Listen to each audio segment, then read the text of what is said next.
In the shadowy corridors of global power, one name echoes with a mixture of fear, respect, and intense curiosity.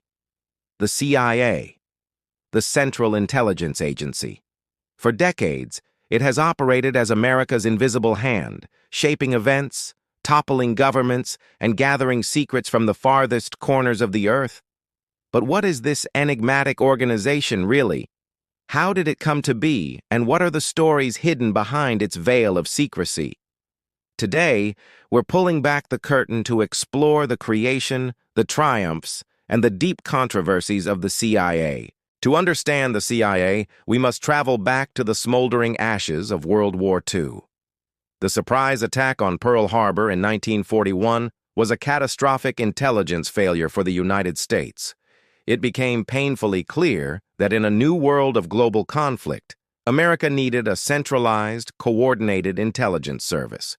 President Franklin D. Roosevelt took the first step, creating the Office of Strategic Services, or OSS, in 1942.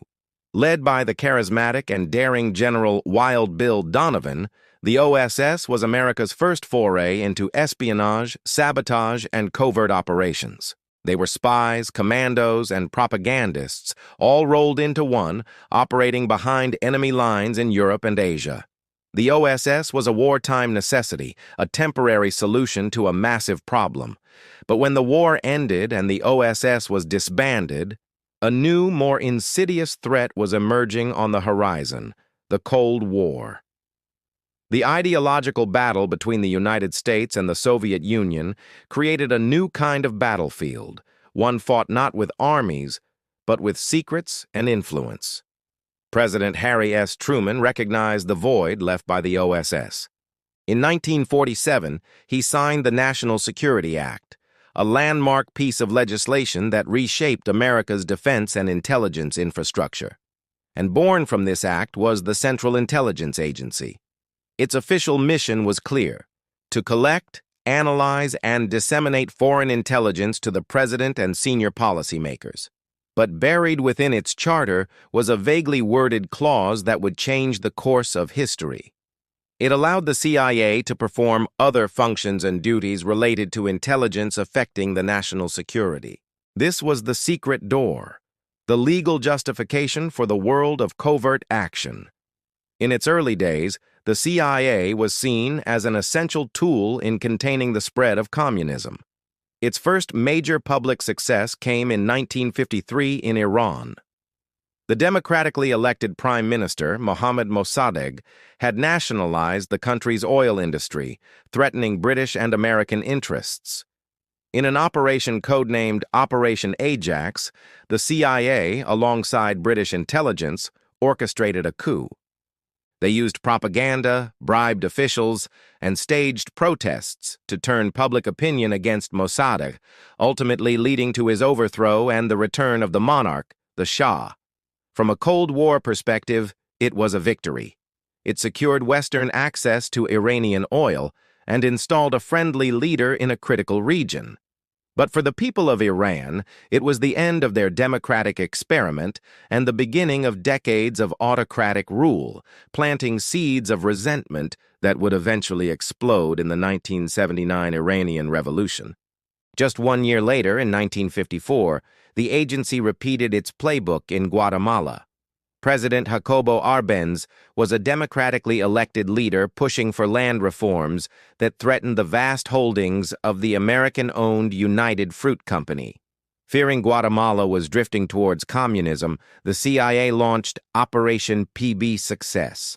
They trained and armed a small rebel force, operated a clandestine radio station broadcasting anti-government propaganda, and even conducted bombing raids with unmarked planes. Arbenz was forced to resign, replaced by a military dictatorship that would rule for decades, leading to immense human suffering and civil war. For the CIA, it was another win against the Red Menace. For Guatemala, it was a catastrophe. These two operations established a pattern. The CIA was not just an intelligence-gathering body, it was a powerful and often ruthless instrument of American foreign policy. As the Cold War escalated, so did the CIA's ambitions and its willingness to operate in the darkest ethical gray areas. One of its most infamous programs was codenamed MKUltra. Started in the early 1950s, this was a top-secret and highly illegal human experiment program designed to develop techniques for mind control. The agency was obsessed with the idea of creating a truth serum for interrogating captured spies and even programming individuals to become unwitting assassins. CIA operatives and contractors administered psychoactive drugs, including LSD, to unwitting subjects, including U.S. citizens, mental patients, and prisoners. They used hypnosis, sensory deprivation, and psychological abuse. The program was a complete and horrific failure. It produced no reliable science, destroyed countless lives, and remains one of the most shameful chapters in the agency's history. When details of MKUltra were finally exposed by congressional investigations in the 1970s, the public was horrified, and trust in the government plummeted. The 1960s brought one of the CIA's most public and embarrassing failures, the Bay of Pigs invasion. After Fidel Castro came to power in Cuba and aligned with the Soviet Union, the CIA devised a plan to overthrow him. They trained a brigade of about 1,400 Cuban exiles to launch an amphibious invasion. The plan was flawed from the start.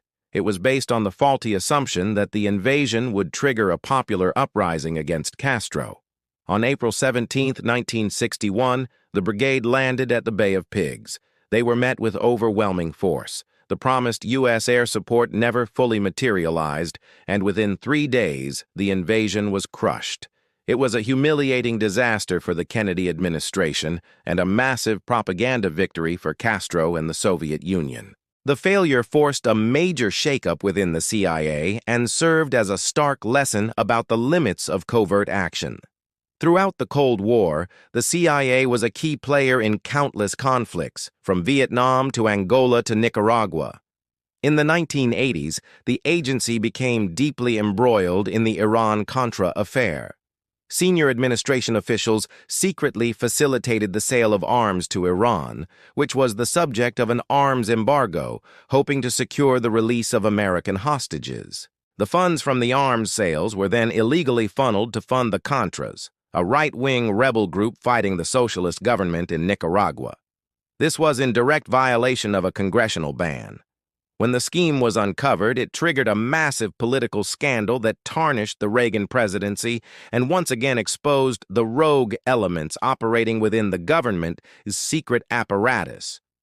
With the collapse of the Soviet Union in 1991, the Cold War ended. Many questioned if the CIA was still necessary.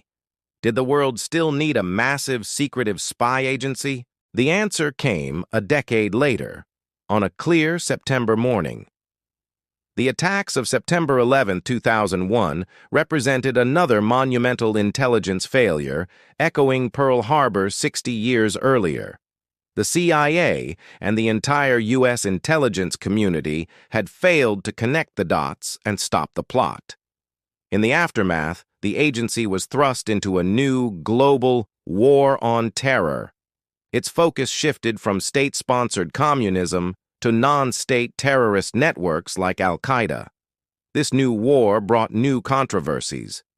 The post-9/11 era saw the CIA adopt what it called enhanced interrogation techniques on suspected terrorists held in secret prisons or black sites around the world. These techniques included waterboarding, sleep deprivation, and confinement in small boxes. Critics, and eventually the U.S. Senate itself, labeled these methods for what they were: torture. A lengthy Senate Intelligence Committee report released in 2014 concluded that the techniques were not an effective means of acquiring intelligence and had severely damaged America's moral standing in the world. The debate over the effectiveness and morality of these programs continues to this day, representing the central ethical dilemma of the modern CIA. How far is too far in the name of national security? Simultaneously, the agency embraced new technologies, becoming a leader in drone warfare. targeted strikes from unmanned aerial vehicles became a primary tool for eliminating suspected terrorists in places like Pakistan, Yemen, and Somalia. While the CIA hailed this as a precise and effective way to fight enemies without risking American lives, the program has been heavily criticized for civilian casualties and the questionable legality of carrying out extrajudicial killings in sovereign nations. This new form of remote warfare has raised profound questions about accountability, transparency, and the very nature of modern conflict. From its birth in the ashes of World War II to its modern role in the digital age, the CIA has remained a paradox. It is an organization created to protect American democracy, yet it has often done so by subverting democracy abroad. It is tasked with uncovering the truth, yet it operates under a thick blanket of secrecy. It has been responsible for brilliant intelligence coups that kept the nation safe and for catastrophic failures that have cost lives and prestige. The story of the CIA is the story of a constant, tense negotiation between security and freedom, between idealism and brutal pragmatism. It's a reminder that in the world of intelligence, the lines between right and wrong are often blurred, and the truth is frequently the first casualty. Thank you for joining us on this deep dive into the complex history of the CIA. If you found this journey into the world of espionage fascinating, please hit that like button and subscribe to our channel for more explorations of the hidden forces that shape our world.